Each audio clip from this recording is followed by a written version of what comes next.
Cleashindra Denise Hall was born March 30th, 1976, and went by Clea. She got along well with her family and was ranked as the top student in her graduating high school class. In fact, she had never even stayed out late without permission from her parents. She loved children and sometimes worked in the nursery at her local church. In 1994, she was just 2 weeks away from graduating with honors at Watson Chapel High School in Pine Bluff, Arkansas, and was looking forward to giving the commencement address at her graduation ceremony. She had a summer internship lined up in Boston, and that fall she would have been heading off to Tennessee State University's pre-med program, where she would pursue her dream of becoming a pediatrician. But that all changed on the evening of May 9, 1994. Clea had an after-school job doing clerical work at the home office of Dr. Larry Amos at 5309 Fawcett Road in Pine Bluff until 8:30 p.m. Dr. Amos was a 43-year-old executive director of Arkansas Federal Child Care Nutrition and Educational Services. As usual, once Clea was done helping him out around his office, which was located above the garage, she would call home and have one of her parents come pick her up, which was only a few blocks away. On May 9th, Clea was dropped off at work by her mother, Laurel Hall, just before 5 p.m. and asked if she would be picking her up from work as usual, and she said yes. Clea called home at 8 p.m. and asked her mother if she had any phone messages, which she didn't. She then told her mother that she would be working a little past 8:30 p.m., which was when her shift usually ended, and that she would call her when she was done. After the conversation, her mother fell asleep. When she woke up just before 1 a.m., she realized her daughter had never called for her to pick her up. Laurel then quickly called Dr. Amos. He said that Clea clocked out at 8:30 p.m. and was picked up by someone but did not see who was driving and couldn't give a description of the vehicle. However, no one else had been scheduled to pick her up, and Clea told a coworker she would be walking home, something she didn't ordinarily do. Once Laurel was awake and her daughter was not home, she stayed up the rest of the night worrying. By morning, when she hadn't shown up, her parents thought she might at least go to school that day because they felt she would never miss that. Her younger brother headed to Watson Chapel, but sadly, she was nowhere to be found. At this point, her parents called the police to report her missing, but were told since she was 18, they would have to wait at least 24 hours. Her parents spent the rest of the day exhausting their resources looking for her, and by 5 p.m., they had waited long enough and drove to the Pine Bluff police station and reported her missing.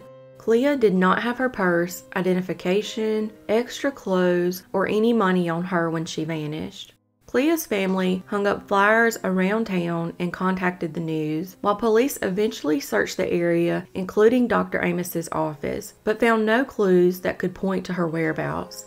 Police also searched her boyfriend's car and home but found no clues. He took a polygraph test and the results were inconclusive. Dr. Amos was questioned but refused to take the polygraph test. Dr. Amos described Clea as a very sharp, very efficient person that he, his wife, and 3-year-old son had grown fond of. Some people say that he had an infatuation with Clea. After Clea was reported missing, a lot of suspicion began to surround Dr. Amos. Not only was he the last person to see Clea alive, he left town for 2 days on an alleged business trip to Dallas and was not formally questioned by police until May 13th. Reports say that he was uncooperative with police, hired a lawyer, and refused to speak to her family after a week. He also remodeled his home multiple times after she disappeared. Amos initially claimed that he never actually saw Clea leave and only heard the garage door closing, followed by the sound of her climbing into a vehicle. But Amos then changed his story and claimed he saw Clea looking out the window for her ride before exiting the house once the vehicle arrived. A few weeks before her disappearance, a male friend of Clea's had dropped her off for work but was met with a hostile reaction from Amos. He said, "You know I don't allow courting on my property." Clea then told him that he was not her boyfriend. Clea's father, along with many others, would also allegedly witness him tearing down some of her missing persons flyers.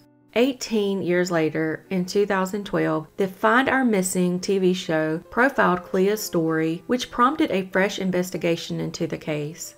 Two witnesses came forward who claimed they did renovations on Amos's home shortly after Clea went missing. One of them recalled seeing traces of blood on some insulation, while the other remembered smelling a terrible odor while filling a hole in the backyard with cement.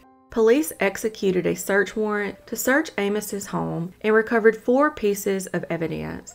A crime scene technician packaged up the evidence and took it to the local police department. The evidence was forgotten about for over a month, but was eventually sent off to the state crime lab for forensic testing. However, all of it came back negative for blood. It's been almost 28 years since Clea disappeared, and her dreams were snuffed out, and as of today, this case remains unsolved.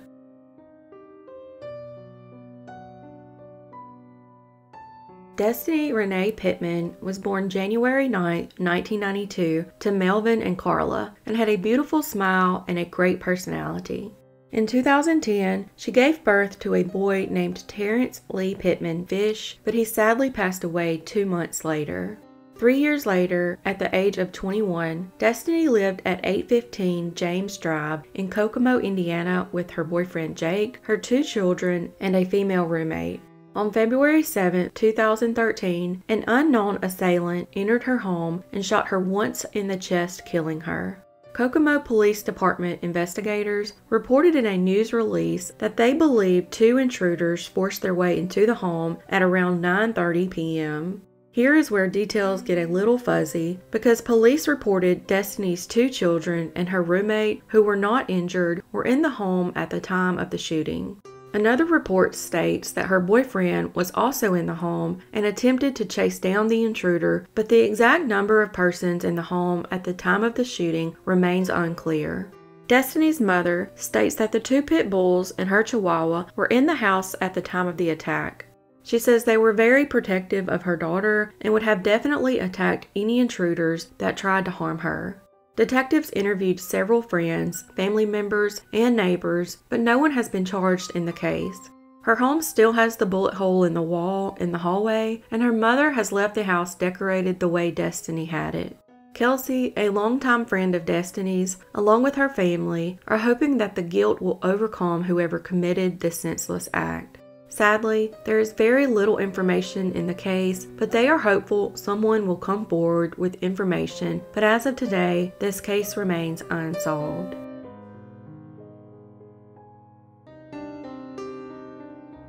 Tisa Gantt was born July 6, 1970, and graduated from Titusville High School and then from Brevard Community College. At the age of 36, she would go missing on January 2, 2007.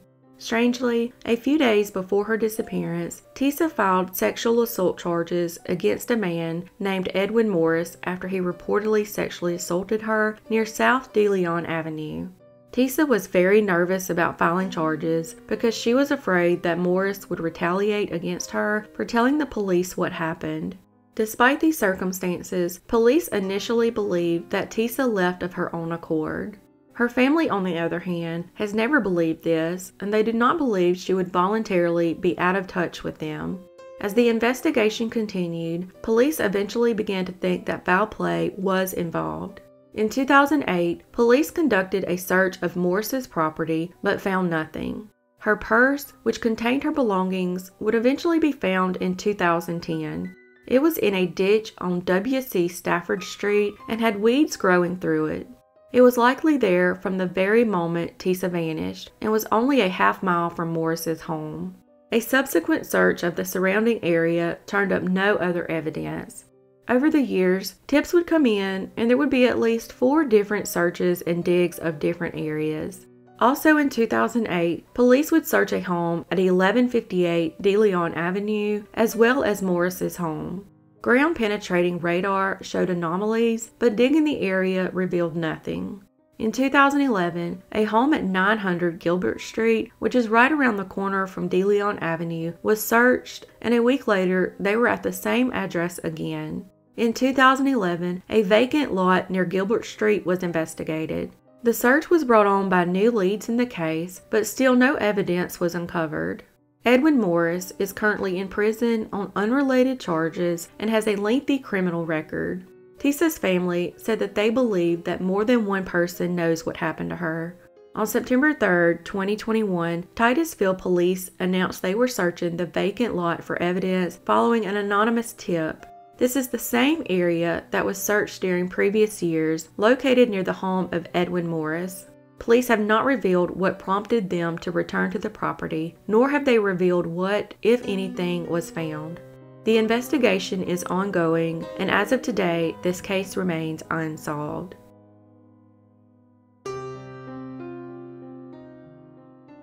Joey Lynn Offutt was born October 11, 1973, and lived in Sykesville, Pennsylvania.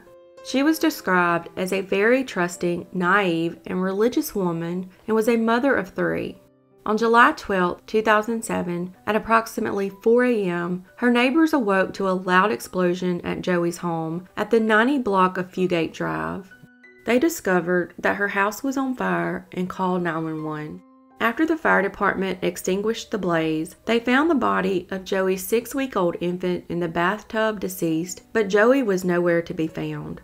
Investigators couldn't determine the infant's cause of death, but they were able to determine that the baby had been dead before the fire started. Investigators stated that the fire had been arson set with an accelerant, and a gas can was found inside the home. Joey's purse and identification were located in the rubble. Thankfully, her 2 other children, aged 2 and 9, were not home at the time of the fire and were with other family members. Raw hamburger meat was found on her kitchen counter with maggots in it, and tests revealed the meat had been out for 7 to 9 days. Police found Joey's car 4 days later in State College, Pennsylvania, parked at the Nittany Gardens apartment complex, several hours away from her home in Sykesville, where she had previously lived with Alexis Brolin, the father of her 2 youngest children. There was no sign of her at the scene, and nobody at the apartment complex remembered seeing her recently. The car was backed into the parking space neatly, and her loved ones stated she was not a good driver and couldn't have parked it so well. Also, the driver's seat was pushed far back, but Joey was short and petite. 33-year-old Joey suffered from a speech impediment and developmental disabilities. Several years prior to her disappearance, a psychologist had said Joey had the mind of a 14-year-old. Her family says she was a very loving mother and would have never left her children intentionally. However, her family said she did have trouble keeping jobs and relationships. Alexis and her had a very rocky relationship and were not ready to live together, so Joey and the children lived in a home her mother had bought for her while he lived in Clearfield. Alexis told authorities he had been at Joey's house on July 3rd and they got into an argument because he did not like her giving the baby a bath in a dirty sink. The next day, Alexis called Joey's house several times and didn't get an answer, and messages were never returned. He said Joey had a problem with handling any sort of critique and would shut down for a day or 2 after arguments. He figured she was just giving him the silent treatment when he could not reach her. On July 5th, Alexis returned to Joey's house, and again she didn't answer the door. That same day, a neighbor thought he saw her walking in the neighborhood with a stroller. The neighbor told authorities that he greeted her, but she ignored him and kept walking, and this was the last sighting of Joey. Over the next few days, Alexis says he went to her home again and noticed her car was missing. Her mother also continued to try to get in touch with her during this time. On July 11th, Alexis and the nurse from the state home health, who had been trying to reach Joey to examine her son Lex, met at Joey's house and noticed the baby's car seat and diaper bag were still in the same place inside the house. Alexis left another note that read he will call the police if he does not hear from her soon. On July 12th, the day of the fire, Alexis reported her missing. Neighbors told police that Joey's car was in the driveway at 3 a.m., 1 hour before the fire occurred. The only lead authorities had was prior to her disappearance, Joey had been frequently meeting with people she met on the internet. In 2006, Joey's mother had discovered her daughter was talking to a man online who wanted her to pose as a model and film some pornography. Sherry feared Joey might be endangering her children's safety and went to discuss the matter with her daughter. They got into an argument and the police were eventually called, leading to Joey being let out of the home in handcuffs. At this point, Joey was court-ordered to undergo counseling before she could get custody of her children again. After Joey went missing, police found posts on an internet group for single mothers that she had made dating back to 2005.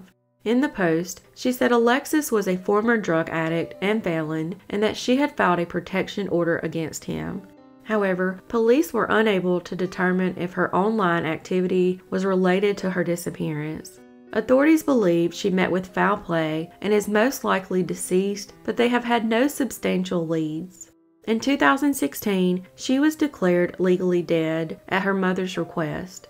Her children and family still seek answers to her disappearance, and as of today, this case remains unsolved.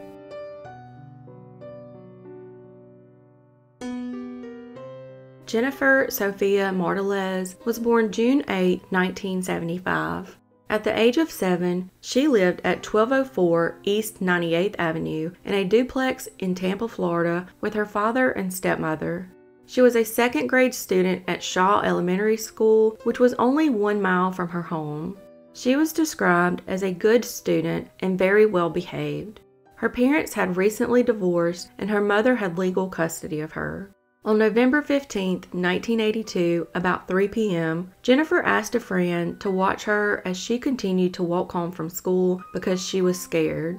Her friend turned away for a moment and Jennifer disappeared around 15th and 109th Avenue, just 1 block from her home.